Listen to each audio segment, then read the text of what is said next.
Dupla de ataque. Dupla de ataque.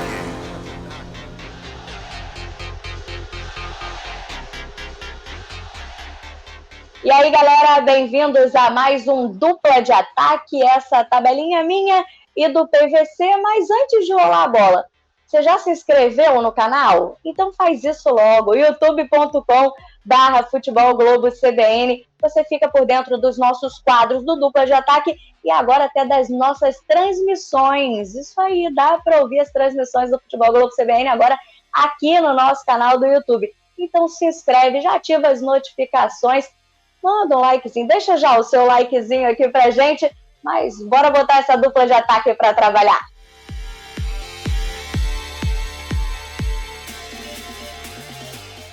O futebol brasileiro continua normalmente nesse final de semana e nas próximas semanas, pelo menos as competições nacionais. Foi isso que decidiu a CBF, com o apoio dos clubes e das federações na última semana. Mesmo o Brasil vivendo o pior momento da pandemia, com recordes de mortos todos os dias, já passamos dos 2.000 e mesmo assim os clubes, as federações não abrem mão da bola rolando. Tanto é que na nota da CBF fala-se em manter os torcedores em casa ou compara com outras competições ao redor do mundo, só que em outros países não é a realidade que está acontecendo aqui no Brasil, né? Mas parece que tanto os clubes quanto a CBF estão um pouquinho descolados, não estão vendo ou fingindo não ver o que acontece no Brasil nesse momento. O fato é que o futebol perde uma grande oportunidade de dar um exemplo para a sociedade. Enfim, o Campeonato Carioca continua como se nada tivesse acontecendo. Tanto é que o Rio de Janeiro deve ser um dos estados de apoio, né? A CBF pode ter impossibilidade de realizar alguns jogos em virtude de estados em que a competição entre os jogos, que as partidas de futebol sejam proibidas. Mas não vai ser o caso do Rio de Janeiro. Inclusive, pode sediar partidas de Copa do Brasil, de competições nacionais.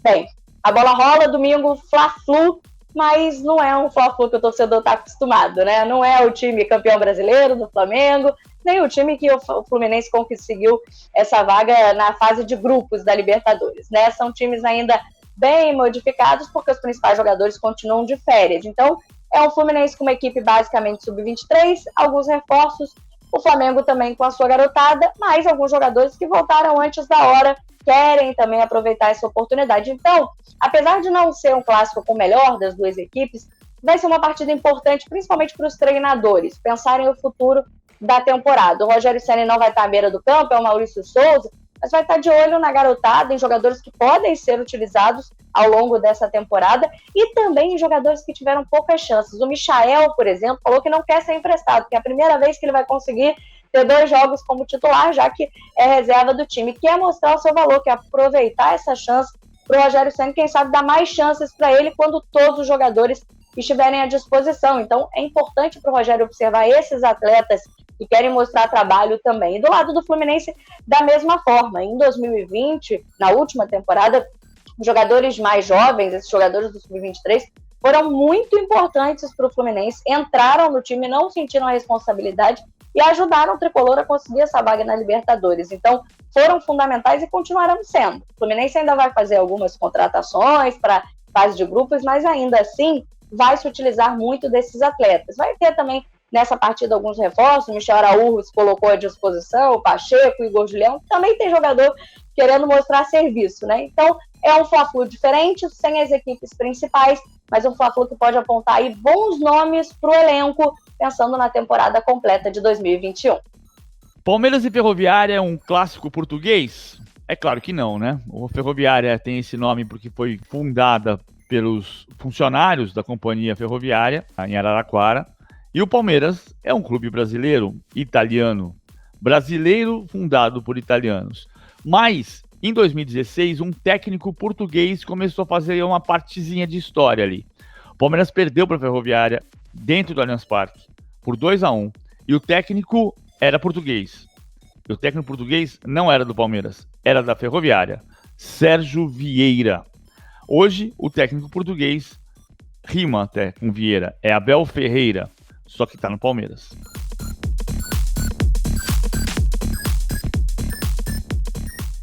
O duelo tático interessante dessa próxima semana vai ser na terça-feira.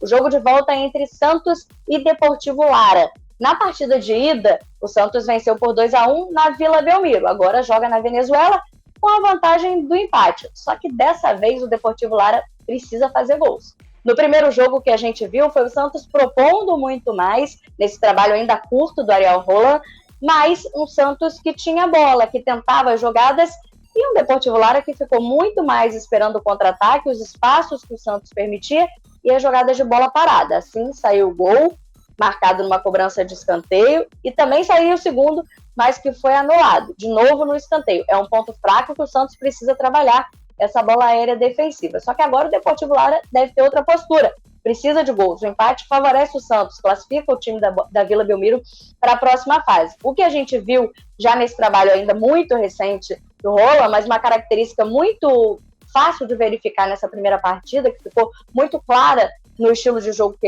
ele gosta, é a possibilidade de utilizar os jogadores mais abertos pelas laterais. Ele gosta muito de ter dois jogadores com profundidade pelos lados do campo, né? A gente viu isso muito pelo lado direito, com o Vinícius Balieiro, que jogou improvisado de novo na lateral direita, e o Ângelo, e também do lado esquerdo com o Felipe Jonathan e com o Soteldo.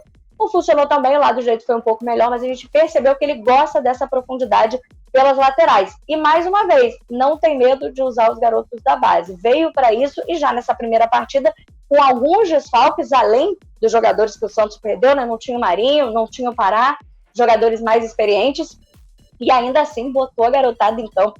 3 jogadores com menos de 18 anos, uma média de idade de 22 anos, garotos deram conta e vão ter que dar de novo na terça-feira. Mais uma vez está nas costas aí dos meninos da Vila conseguir essa classificação. Vai ser interessante ver como o Santos vai jogar diante de um time que vai tentar mais chegar no ataque, e causar mais dificuldade à defesa do Santos, né? Como essa defesa que está aí toda modificada nessa nova temporada vai reagir a essa forma de jogar que eu acredito vai ser diferente do Deportivo Lara. Para mim vai ser um duelo tático interessante para ver o trabalho do Holan, mas destacando o início de trabalho do Holan. Ele tem pouco mais de 15 dias, vai ter nem 20 dias no comando do time, então o que a gente está vendo é uma amostra para o futuro do Santos, que a gente vai analisar nessa partida onde o Santos pode crescer já nesse primeiro duelo tão importante, porque já é decisivo para o futuro do Santos.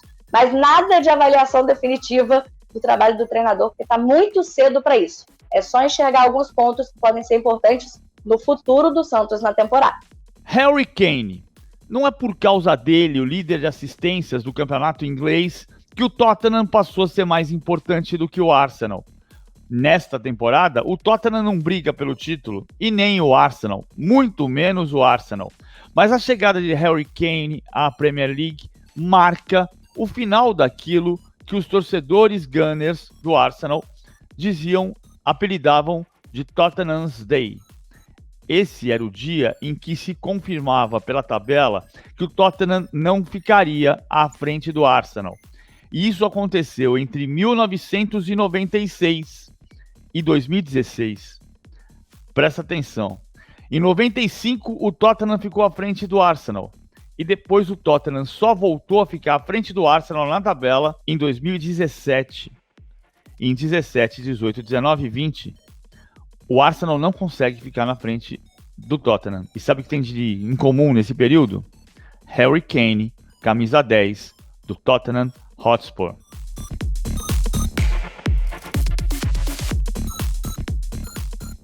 Nesse final de semana começam as quartas de final da Libertadores Feminina. Temos alguns destaques nessa primeira fase. Vou chamar a atenção para alguns deles. O América de Cali da Colômbia, as Diablas Rojas, como são chamadas as jogadoras desse time, que fez uma boa campanha na primeira fase. É um time que foi criado recentemente, em 2017, vem de boas temporadas. No ano passado foi a equipe que ficou com a terceira colocação, o Corinthians foi para a final com a Ferroviária. Vem do vice-campeonato na Colômbia, perdeu para o Santa Fé, mas resultados importantes, um time que consegue equilibrar muito bem a experiência e a juventude. Tem a Gabriela Rodrigues aí fazendo gols, que acabou de estrear nos profissionais, mas ao mesmo tempo tem a Catalina Usme, capitã muito experiente, jogadora de seleção e que está inclusive nessa Libertadores podendo tirar a marca da Cristiane.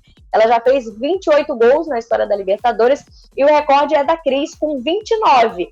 O Santos não está na Libertadores esse ano, então tem chance da Catalina tirar essa marca, ficar com essa colocação, ficar com essa artilharia da Libertadores, na história da Libertadores feminina, com o América de Cali já classificado a essas quartas de final. Também destaco nessa primeira fase a Laú, Universidade de Chile, que é uma das poucas equipes completamente profissionais no Chile, é a única, totalmente profissional.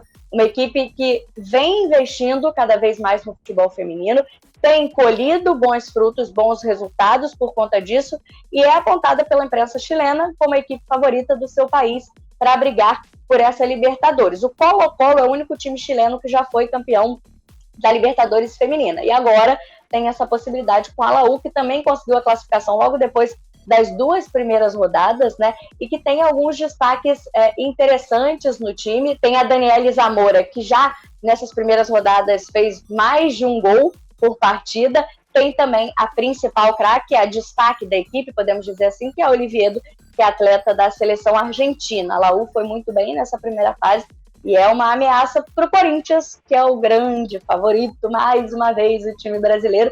É o atual campeão da Libertadores, manteve boa parte do elenco, não perdeu nenhuma jogadora importante, perdeu a goleira Lelê para o Benfica e foi só, mas a Tainá está muito bem, conseguiu goleadas impressionantes na primeira fase, é o favorito a conquistar o bicampeonato. O Corinthians, que já foi campeão também em 2017, quando tinha uma parceria com o Audax. O grande destaque do Corinthians nesse momento, embora muitas jogadoras tenham feito gols, né, o trabalho do Arthur Elias privilegia justamente essa capacidade de jogar em grupo, né, do time ir muito bem, de todas as jogadoras funcionarem muito bem, terem um entrosamento enorme pelas 3 temporadas consecutivas, basicamente, do mesmo time, mas a Grazi, veterana com 37 anos, é um hat-trick por jogo, pelo menos 3, ela está marcando, impressionante os números da Grazi, é o destaque do Corinthians. São as 3 principais equipes que se destacaram na primeira fase, e a partir de agora das quartas de final, a gente vai estar acompanhando. Mais uma ressalva, um destaque muito legal também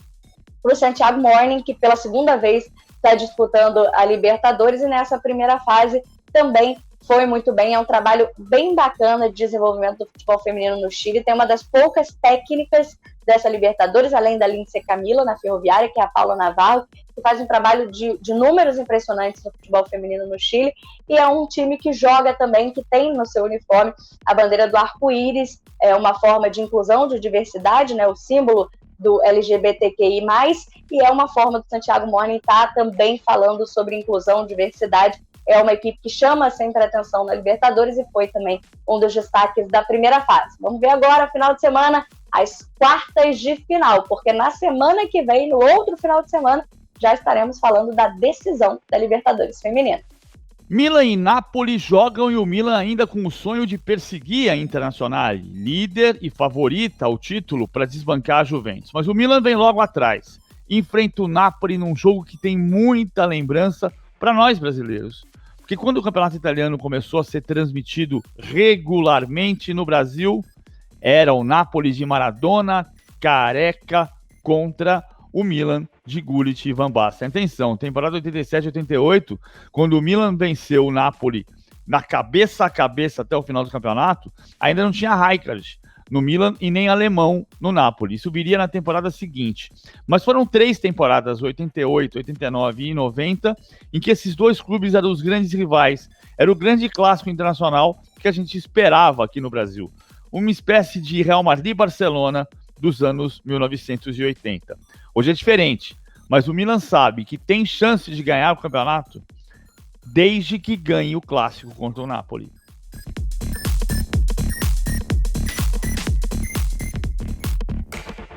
O Santos tem tradição em revelar jogadores para o futebol brasileiro, né? Os meninos da Vila, desde o Pelé, e a gente pode citar o Neymar, mais recentemente o Rodrigo, são muitos jogadores que começam bem jovens e pouco a pouco são utilizados na equipe profissional.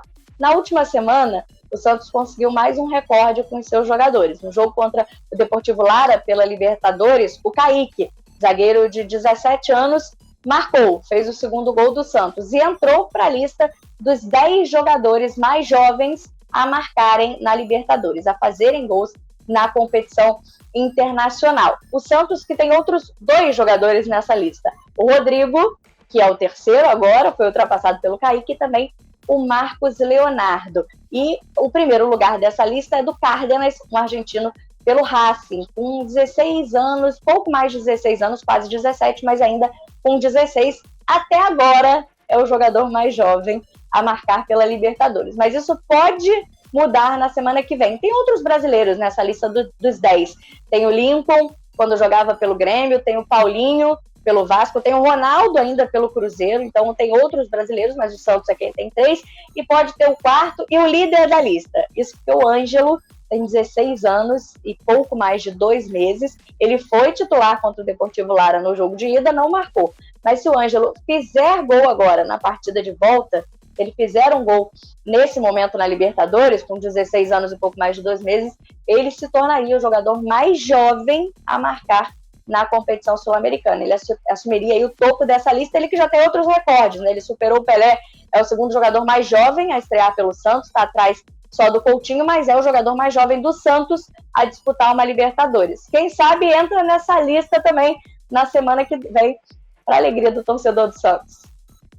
Careca chegou ao Napoli em 1987. Sua primeira temporada foi 87-88, justamente aquela que a gente falou agora há pouco, que o Napoli duelava com o Milan. E Careca fez gol nos 2 jogos daquela temporada contra o Milan. Só que no primeiro turno, Careca marcou e o Milan ganhou de 4-1. E no segundo turno, Careca marcou de novo e o Milan ganhou por 3-2. Naquele tempo, Careca era o parceiro ideal de Maradona, mas o Napoli não conseguiu vencer o Milan nos 2 jogos daquela temporada. Foi ganhar o campeonato em 90, quando Careca não marcou.